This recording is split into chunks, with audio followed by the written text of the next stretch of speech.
வாஜ்பாய் ஆட்சி காலத்தில் அமைச்சராக இருந்து தான் கூறியதாலேயே டெல்லிக்கு வெளியே 10 நகரங்களில் எய்ம்ஸ் மருத்துவமனைகளை கட்டும் திட்டம் கொண்டுவரப்பட்டதாக திமுக துணை பொதுச் செயலாளர் ராசா தெரிவித்துள்ளார். கரூரில் திமுக பொதுக்கூட்டத்தில் பேசிய ராசா, சிறைக்குள் இருந்தபடியே கூட்டத்திற்கு ஏராளமான மக்களை வர செய்த முன்னாள் அமைச்சர் செந்தில் பாலாஜி விரைவில் வெளியே வருவார் என்றும் குறிப்பிட்டுள்ளார். இந்த மாவட்டத்தினுடைய மாவட்ட செயலாளர் அமைச்சராக இருந்தவர் இன்றைக்கு பொய் வழக்கிலே சிறையிலே இருக்கிறார். சிறையிலே இருந்து கொண்டு கரூரில் இவ்வளவு பெரிய கூட்டத்தை கூட்ட முடியும் என்று நிரூபித்து காட்டிய அந்த செந்தில் பாலாஜியை நான் உங்களோடு சேர்ந்து இங்கே இருந்து வாழ்த்த கடமைப்பட்டிருக்கிறேன். சிறை என்றால், சித்திரவதை என்றால், சிலுவையை தூக்க வேண்டும் என்று சொன்னால் கலைஞரின் தம்பிமார்கள் திராவிட முன்னேற்ற கழகத்தினுடைய கடைசி தொண்டன் தயங்க மாட்டான் என்பதற்கு ராஜாவே உதாரணம். அந்த ராஜா சொல்லுகிறேன், செந்தில் பாலாஜி வெளியே வருவார். வாஜ்பாய் பிரதமர், அவருக்கு எனக்கு ஒரே கேள்வி. நான் ஒரு உண்மையை சொல்லட்டுமா?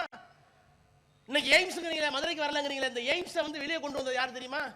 திராவிட முன்னேற்ற கழகத்தின் சார்பில் அன்றைக்கு கலைஞரால் அனுப்பி வைக்கப்பட்ட 33 வயது நிரம்பிய ராசா தான் அதை கொண்டு வந்த. என்ன காரணம்? வாஜ்பாய் உட்கார்ந்திருந்தார். என்னிடத்தில் கேள்வி கேட்டார்கள். பல மாநிலத்தினுடைய எம்பிக்கள் கேட்டார்கள். எங்கள் ஊர்ல மலேரியா, எங்கள் ஊர்ல எய்ட்ஸ், எங்கள் ஊர்ல காசநோய், டிபி மருந்து கொடு, மாத்திரை கொடுனாங்க. அப்ப நாங்க சொன்னோம், சுகாதாரம் என்பது மாநிலத்தினுடைய பட்டியலிலே வருகிறது, மாநில அரசாங்கத்தினுடைய கட்டுப்பாட்டுக்கு கீழே வருகிறது. பணம் எங்க பணம்? எல்லா நோய்க்கும் நாங்க தான் பணம் கொடுக்கிறோம். ஆனால் நாங்கள் நேரடியாக செய்வதில்லை. அது உங்களுடைய ஆரம்ப சுகாதார நிலையத்தில் இருந்து, மாவட்ட மருத்துவமனையில் இருந்து, பெரிய கீழே இருக்கின்ற எல்லா மருத்துவமனைகளுக்கும் 80% நிதியை நாங்கள் தான் தருகிறோம். ஆனால் எங்களால் நேரடியாக செய்ய முடியாது. எனவே உங்கள் மாநில அரசாங்கத்திலிருந்து கருத்துருவை அனுப்புங்கள், நான் தருகிறேன் என்று சொல்லுவேன். சில நேரத்தில் சண்டை வரும். இதை வாஜ்பாய் பார்த்துக்கிட்டே இருந்தார்.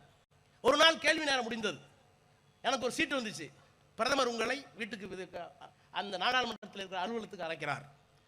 இதெல்லாம் நான் புத்தகத்தில் சொல்றேன், புதுசாக சொல்ல, புத்தகத்தில் ஏற்கனவே எழுதிட்டேன்.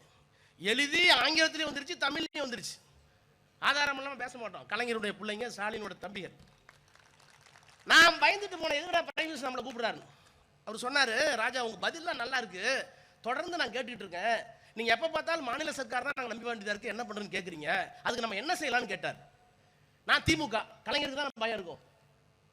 கலைஞர் இருக்கிற ஆளுமை, அவர் எம்பியா எப்படி பார்க்கும்போது ஒரு பதட்டம், ஒரு பயம், ஒரு அச்சம் இருக்குமோ, ஒரு அன்பு இருக்குமோ, அதே மாதிரி ஒரு 93 வயது வரை அவர் அறைக்குள்ள போகிற போதெல்லாம் அப்படித்தான் நாங்கள் உணர்வோம். அவ்வளவு மகத்தான தலைவர். ஆனா வாஜ்பாய் என்னதான் பிரதமராக இருந்தாலும் நமக்கு தலைவர் இல்லைல்ல. அதனால நம்ம துடுக்கா, சின்ன வயசு வேற. சார் நான் என்னன்னு சொல்லட்டுமா சார்? சொல்லுங்க. என்ன பண்டித நேருவுக்கு பிறகு எந்த பிரதமருக்கும் மருத்துவத்துறையில், சுகாதாரத்துறையில் போதுமான புரிதலும் இல்லை, பார்வையும் இல்லை. என்ன அவர் என்ன நீங்க எப்படி சொல்றீங்கன்னு கேட்டார். அப்ப சொன்ன, ஒரு பண்டித நேரு டெல்லியில எய்ம்ஸ் ஆரம்பிச்சார், பாண்டிச்சேரியில் ஜிப்மர் ஆரம்பிச்சார், சண்டிகரில் ஜிப்மர் ஆரம்பிச்சார், நிமான்ஸ் ஆரம்பித்தார் எங்க ஹைதராபாத்ல. இப்படி இந்தியாவிலே இருக்கின்ற பல இடங்களில் தேசிய ஆராய்ச்சி நிலையங்களை மருத்துவத்துறையிலே நிறுவிய ஒரே பிரதமர் அவர்தான். அதற்கு பிறகு வந்த எந்த பிரதமருக்கும் போதுமான பார்வையும் இல்லை, புரிதலும் இல்லை. என்ன இப்படி சொல்றீங்க? உண்மைதாங்க. என்ன அவர் சொன்னார், அவருடைய செயலாளர் அழைத்தார், இந்த வாரத்தினுடைய இறுதியில் ராஜாவை கூப்பிடுங்க, ஹெல்த் செக்ரட்டரி கூப்பிடுங்க, பிரின்சிபல் செக்ரட்டரி கூப்பிடுங்க, ஃபினான்ஸ் செக்ரட்டரி கூப்பிடுங்க. கூட்டம் போட்டோம்.